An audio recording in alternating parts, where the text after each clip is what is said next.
கிட்டத்தட்ட இந்த 700 வருஷமாக இவ்வளோ பேர் இவ்வளோ படையெடுத்து நீங்கள் சொன்ன மாதிரி ஃபஸ்ட்டு துருக்கர்கள் வந்தாங்க, அப்புறம் முகலாயர்கள் வந்தாங்க, அதுக்கப்புறம் நவாப் வந்தாங்க, அதுக்கப்புறம் போர்ச்சுகீஸ் வந்தாங்க, அதுக்கப்புறம் ஃப்ரெஞ்சு வந்தாங்க, அதுக்கப்புறம் பிரிட்டிஷ் வந்தாங்க. இவ்வளோ பேர் வந்துமே இன்றைக்கி நீங்களும் நானும் சுதந்திரமாக போய் கோவிலில் போய் சாமி கும்பிட்றோம்லண்ணே. இந்த சுதந்திரத்தை எப்படி இவ்வளோ தூரம் கடத்தி கொண்டு வந்தாங்கன்னு சொல்கிறது தான் நான் நோக்கம். ஆயிரக்கணக்கான போராட்டம், லட்சக்கணக்கான அந்த போராட்டத்தை இந்த தலைமுறைக்கு இன்னைக்கு இருக்க மக்களுக்கு ஒரு துளியாக தெரியுமாண்ணே?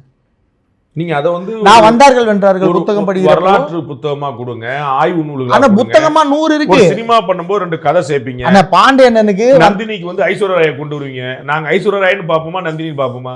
ஆனா அது ஃபேண்டசின்னு. நான் பண்ணிருக்கிறது ரியாலிட்டி. நீங்க பொன்னியின் செல்வன் வந்து வரலாறா பார்க்க முடியும். உண்மையின் அடிப்படையில் வந்த புனைவுகளை.